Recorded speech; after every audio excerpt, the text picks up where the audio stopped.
To the final part of the second Ibiza International Music Summit. This is our keynote interview with Mr. Richie Hawtin, so give him a big clap first.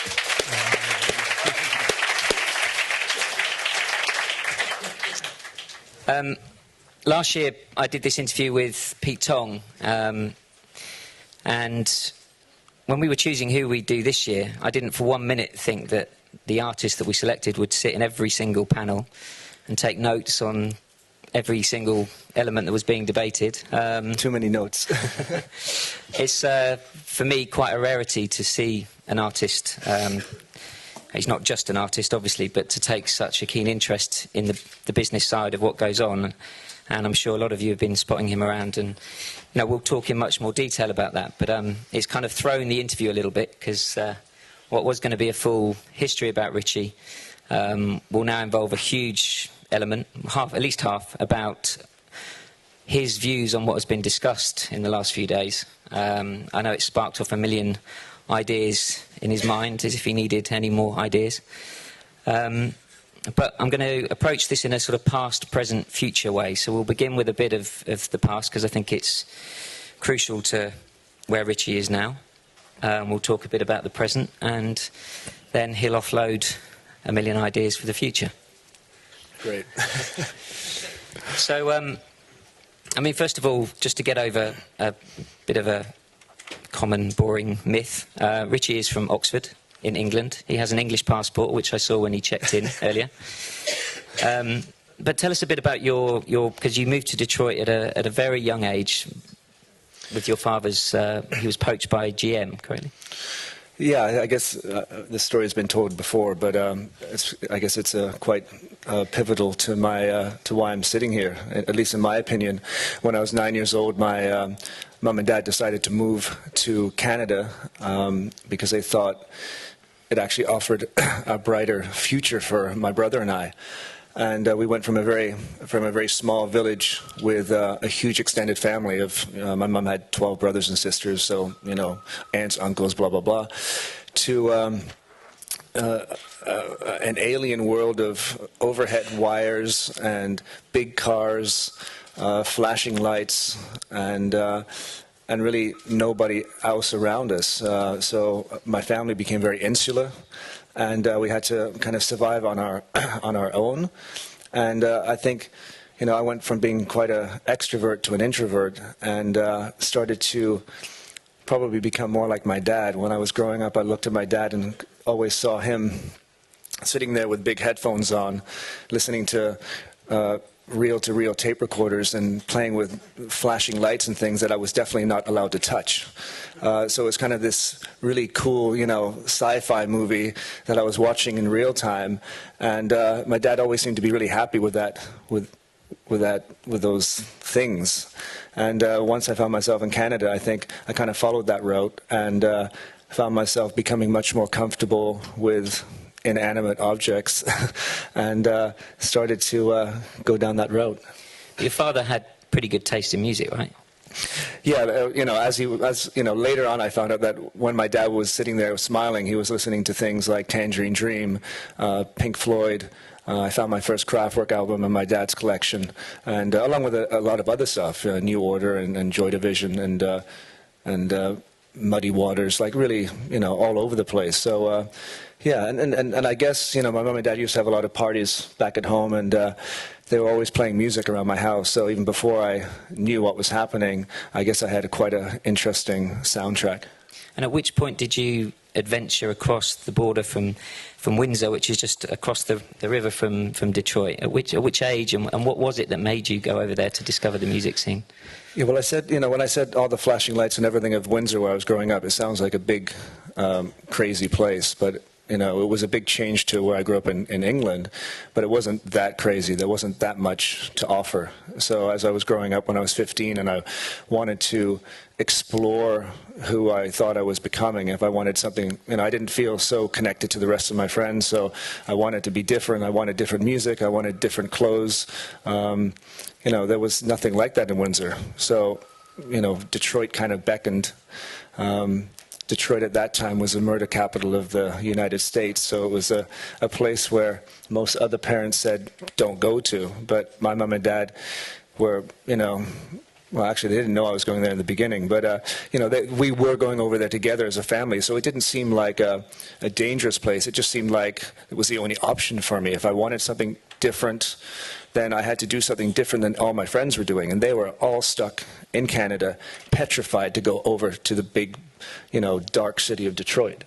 So I went there, I found clubs, I found music, and eventually, ran into people like Derek May and other crazy individuals just at the right moment when this whole explosion of electronic music and techno was just starting. And it was just, people talk about the early days, but it was a couple of hundred people downtown Detroit dancing and enjoying a music that was, to us, the soundtrack of the future. And nobody else really cared. Nobody was interested. It wasn't even a scene. It was so small. But, we were having a hell of a lot of fun. And how did you get in amongst those artists in terms of actually playing yourself? I was the annoying white kid from Windsor. I was probably they just, in the beginning, I was just persistent. If I was into something when I was a kid, I went through different phases of wanting to be a movie director and buying a video, getting a video camera and doing things. I was just like, well, I'll just do it myself. And so I was always there tapping on the door, going around to what we called at that time, there was a corner on Gratiot, and there was 3 buildings together, and there was, for those who know that history, there was a record label called Metroplex, which was Juan Atkins, there was Derek May's Transmet, and there was Kevin Saunderson's KMS, and this was called Techno Boulevard. And I would go over there and knock on the door, and they finally let me do edits or do something, just to get rid of me, I think. And I was just persistent, and I think in the end, or later on, they were like, well, might as well let this kid do something, he's not leaving us alone. So it was, I think, and I hope that they, the gang kind of saw that I was really honestly into something, At that time, it was actually my brother and I, and there was definitely no other white kids from Canada, at 5 in the morning at the Music Institute, listening to Strings of Life. That was like, just didn't happen. Mm. And what was your sort of the first thing that you did that kind of put your name physically into the sort of music world as a piece of music or with the label? What was your first step? Really, at that time, I was just DJing and playing downtown Detroit at a club called The Shelter. That was another me being persistent, and the owner gave me an opening slot, so I would just shut up and leave him alone. And eventually that kind of whetted my appetite and gave me the idea to try and start producing music. There was another guy. He used to come down to the club and run around screaming my name because he thought I was a better DJ than the other DJ, and that ended up being Kenny Larkin. And there was another guy who was driving in from Canada every weekend called Daniel Bell, and there was another guy who kind of showed up once in a while called John Acquaviva. And we just started to talk, and we all wanted to do something. We all wanted to make music. We had no idea what we were doing. We tried to make some rudimentary recordings and shop them around, or play Derek and play Kevin, and it was more like tapping us on the head and say, yeah, nice, keep doing what you're doing. And eventually we were like, well, let's release our own record. Let's, you have to, Detroit is a working class city. It's and same as Canada. These cities exist because of the big 3, the automotive industry. So people get up in the morning and go to work and work on the line and do repetitive tasks, and we ended up doing repetitive beats. We just knew if we wanted to do it, we had to do it ourselves. Detroit and Windsor aren't a destination. It's not a New York or a Tokyo or anywhere. So it just it wasn't really, we didn't have to think about it much. It was just like, we want to do this, we want to be part of it, and let's do it. And talk about John Acquaviva, who was here yesterday. How you connected with him, and how you two got your business off the ground. Well, John had a great thing that had just been released at that time. It was called a CIBC, which is the main Canadian bank, a new thing called the CIBC Gold Card, and he had a $5,000 limit on it. And he was like, well, you know, I guess that's enough to press a record and maybe distribute it something. So we found a record plant that would take a credit card. We gave them our stuff that nobody else thought was interesting, and we ended up with 500 records sitting on the floor. And then we had to figure out what to do with those records. And that ended up being me going back and forth to UPS with crates of records in the back of my car, 25 at a time, to Watts Distribution, and some other people, and just slowly spreading the word. We were lucky at that point. I remember getting a call from a very, at that time, famous record shop in Manchester called Eastern Bloc. And they were like, hey, we love your record. If you can get it to us, we'll take 500. We're like, well, we don't have 500. We don't have enough money to like get it to you. So, but we sure felt good that someone likes our stuff from over to the other side of the planet. And, so it didn't really make us any more money, but it gave us that extra energy to continue and, say to Kenny, okay, let's do something else. You know, you have some ideas? Oh, sure. And that went to Dan saying, you have some ideas too? Okay, let's do another record. And luckily, the third record, Cybersonic Technarchy, with Daniel Bell and John and I together, became big enough to, spread our sound over the world, or at least to Europe and to England, and opened up doors that we needed to open. And talk about there were a few labels you had around that time, Pro, +8, Definitive, legendary labels back in that time. Just talk a bit about the difference between those three, and also why you decided to end those labels after a certain period of time.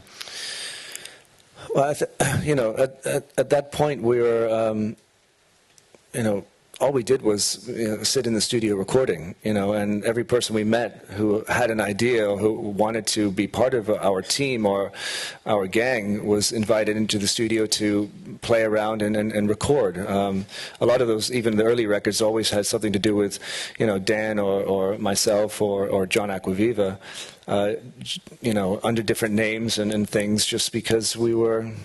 in a way, we were just learning how to make music. It was everything was from making music to distribution to pressing a record to marketing to promotion. I was doodling in university just as the label started. Logos and stuff that became the +8 logo and became States of Mind logos. So it was just a bunch of kids really,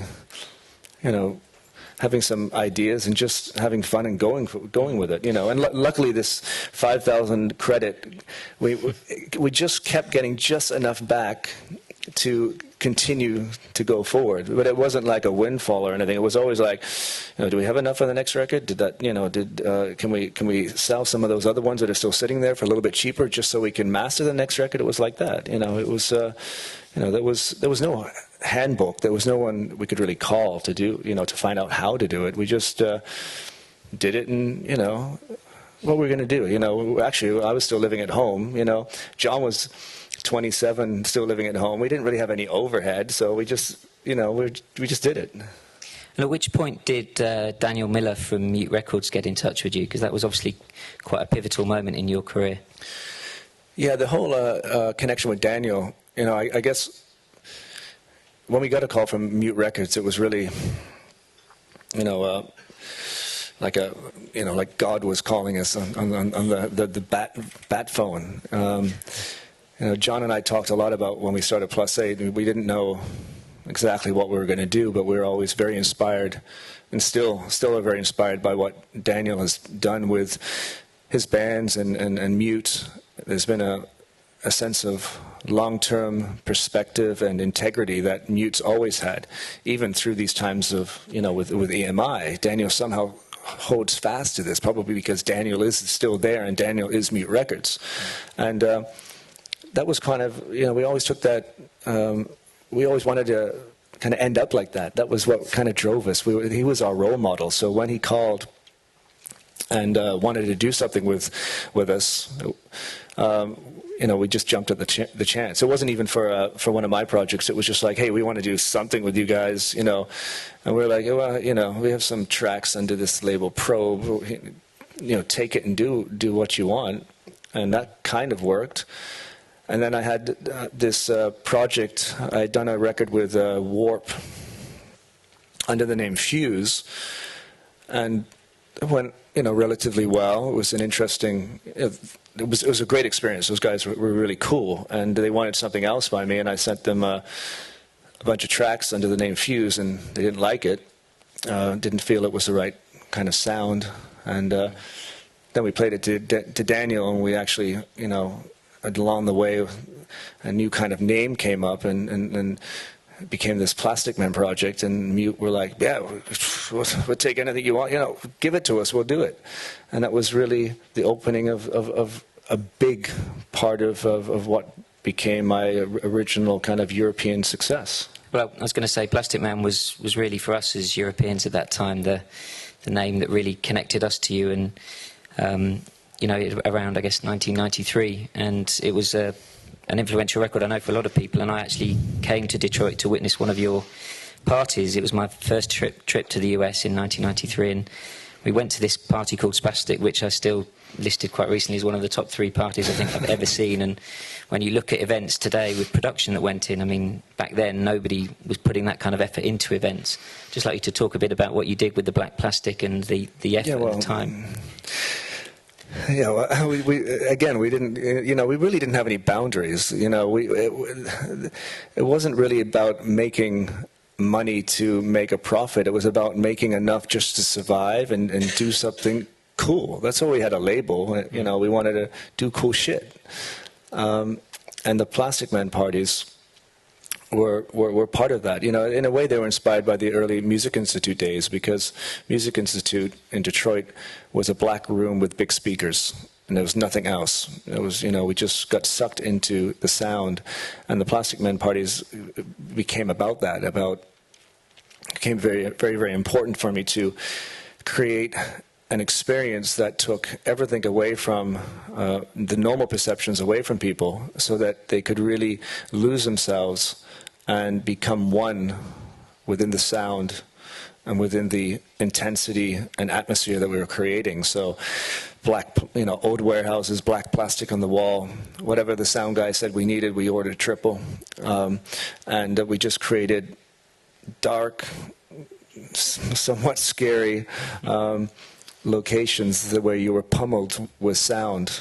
And that was really where the whole Plastic Man thing kind of exploded. It was very, very pure. And I hate to, maybe I should use this word, if I'm going to use this word minimal once today.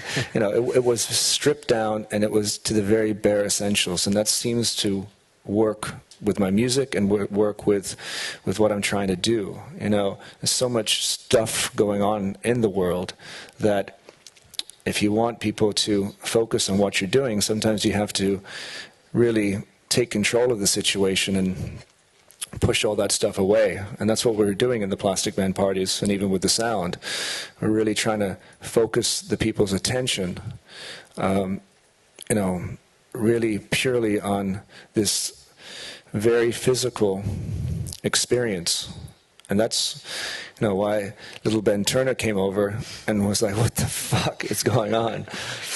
Well, I won't tell you exactly what happened those few days, but it was the attention that came from you into the UK, particularly at that time.